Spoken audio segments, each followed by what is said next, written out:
오늘 하나님께서 우리에게 주시는 말씀은 누가복음 19장 41절에서 44절까지 말씀입니다. 누가복음 19장 41절에서 44절까지 말씀 우리 함께 읽겠습니다. 가까이 오사 성을 보시고 우시며 이르시되 너도 오늘 평화에 관한 일을 알았더라면 좋을 뻔하였거니와 지금 내 눈에 숨겨졌도다.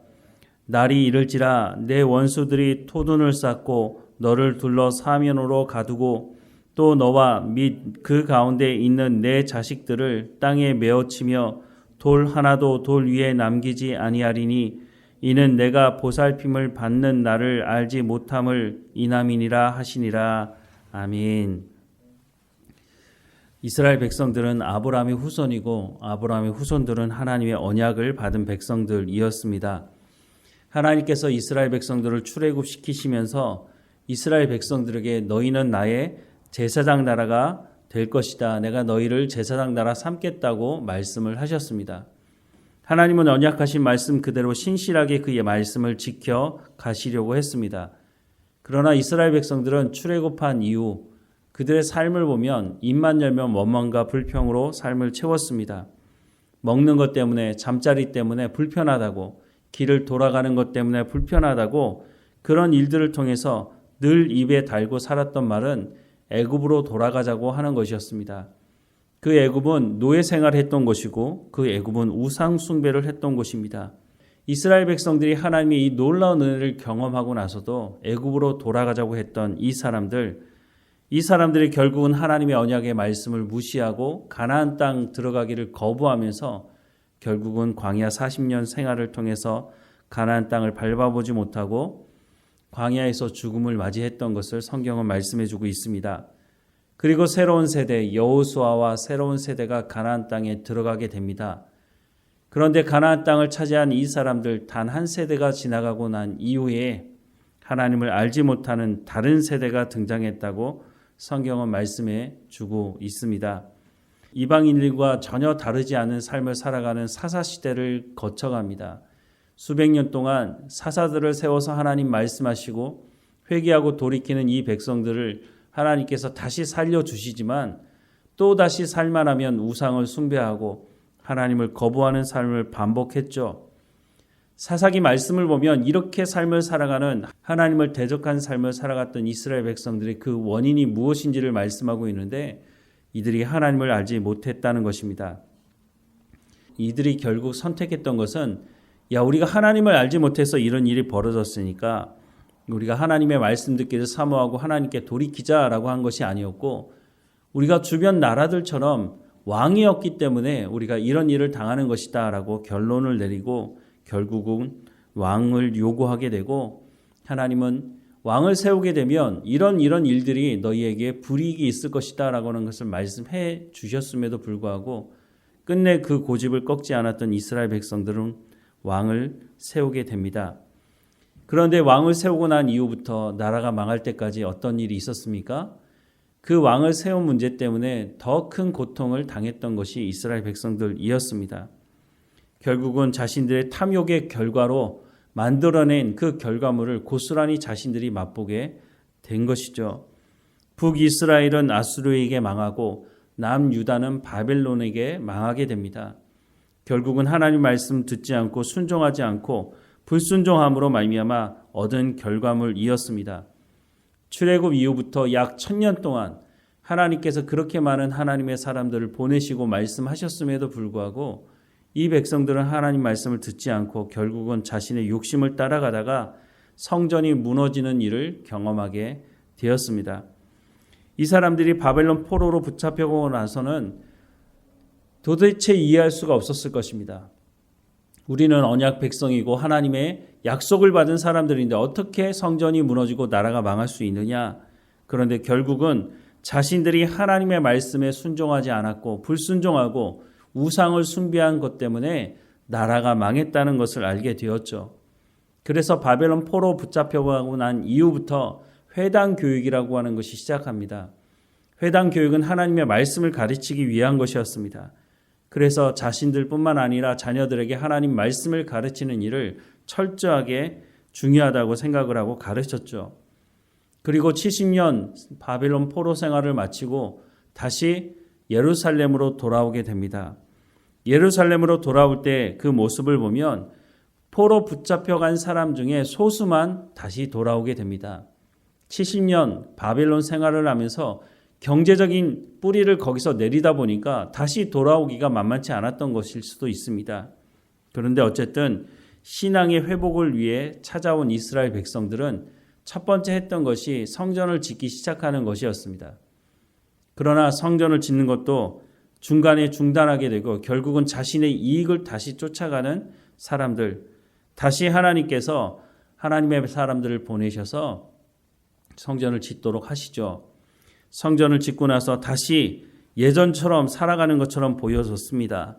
느헤미야, 에스라를 통해서 하나님의 말씀을 들으면서 회개하고 돌이키는 것처럼 보여졌습니다. 그런데 그 시간도 얼마 가지 않아서 결국은 말라기 말씀을 보면 이들이 여전히 자신의 탐욕을 쫓아 살아가는 것을 보면서 더 이상 하나님께서 하나님의 사람들을 보내지 않는, 그래서 이 시기를 암흑시대라고 말하고 있는데 약 400년 동안 하나님께서 말씀하지 않으셨다 사람들은 말하지만 그게 아니죠. 하나님 아무리 말씀하셔도 듣지 않으니까 하나님께서 말씀하지 않으신 것처럼 사람들은 생각을 하게 된 것이죠.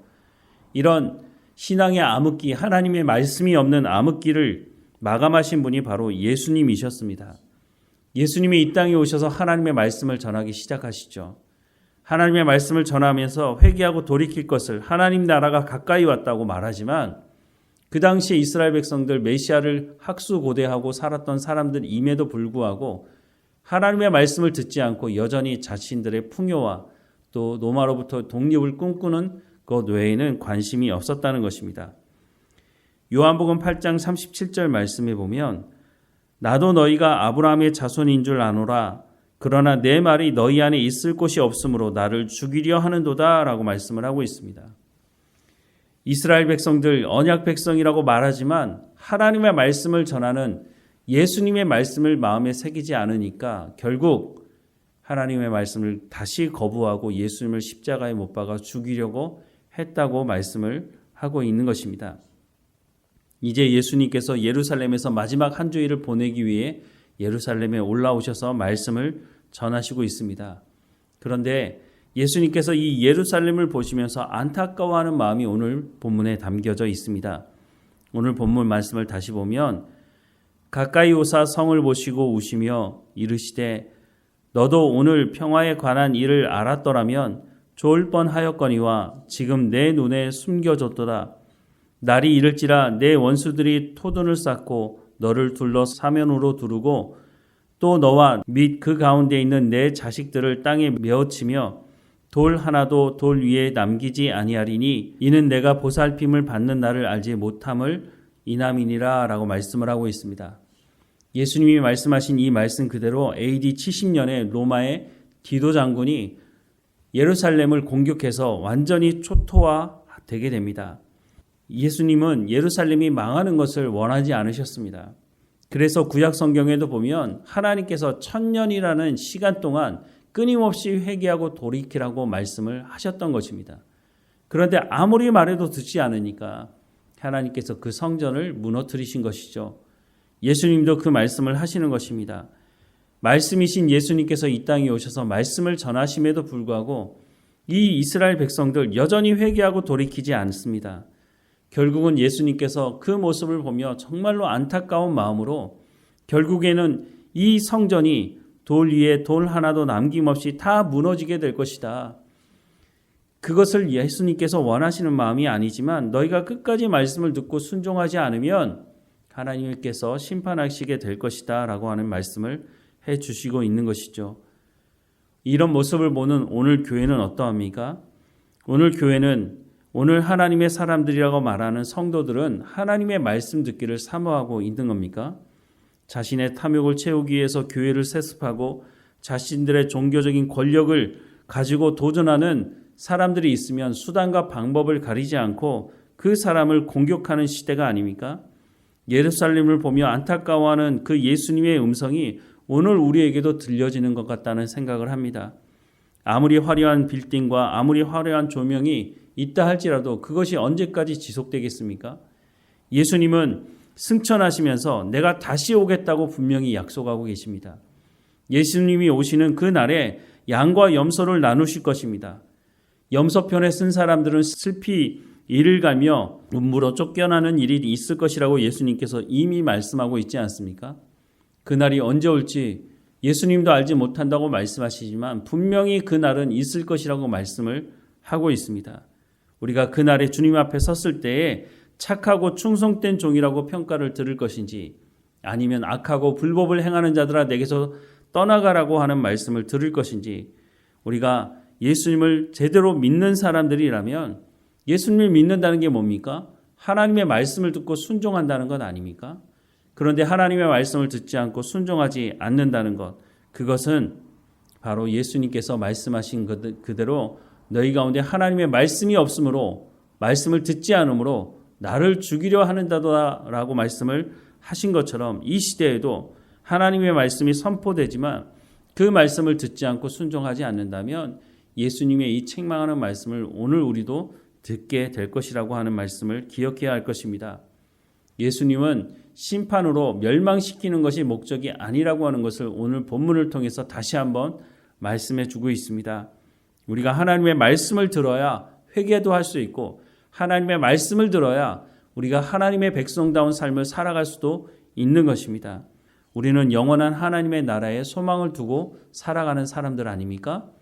그렇다면 하나님 오셨을 때 심판하실 때 우리가 그 자리에 섰을 때 착하고 충성된 종이라고 칭찬을 듣기 위한 삶을 살아가려고 하는 사람들 아니겠습니까? 그렇다면 하나님의 말씀에 귀를 기울여야 할 것입니다. 오늘 한국교회를 보며 참 슬프기도 하고 절망스러운 부분이 있습니다. 하지만 그곳으로 머무는 것이 아니라 예수님께서 예루살렘 성전을 보며 예루살렘을 보며 안타까워하셨던 것처럼 우리의 마음 가운데도 이 안타까운 마음을 가지고 기도하며 또한 내 삶은 제대로 된 삶을 살아가고 있는지를 살펴보며 하나님의 나라를 소망하며 살아가는 우리의 삶이 되기를 주님의 이름으로 축원합니다. 기도하겠습니다. 하나님, 우리가 살아가는 이 땅도 예수님께서 말씀하시는 것처럼 안타까움이 넘쳐나는 세상이 아닙니까? 우리는 이 세상을 살면서 어쩌면 세상을 등지고 우리는 말씀대로 살아가고 있다고 말하고 있는지는 모르겠습니다. 우리도 제대로 살아가지 못하면서 손가락질하며 살아가고 있지는 않은지 우리의 삶을 다시 한번 돌아보게 하옵소서. 하나님의 말씀을 우리의 마음에 새기게 하시고 우리가 하나님 말씀을 온전히 순종하며 착한 행실을 통해서 세상 사람들이 하나님께 영광을 돌리는 삶이 될 수 있도록 먼저 우리 가운데 성령의 충만함으로 진리의 말씀을 깨달아 알게 하시고 그 말씀을 살아낼 수 있는 힘과 능력을 우리 가운데 부어 주옵소서. 하나님, 오늘 한국교회 가운데 일어나는 많은 불합리하고 잘못된 일들을 보게 됩니다. 하나님, 예수 그리스도께서 예루살렘을 보며 안타까워하셨던 그 마음을 우리 가운데도 하나님 동일하게 갖게 하셔서 중보하며 기도하게 하시고 하나님 한국교회 목회자들이 한국교회 성도들이 하나님의 말씀만 붙들고 살아갈 수 있도록 은혜를 허락해 주옵소서.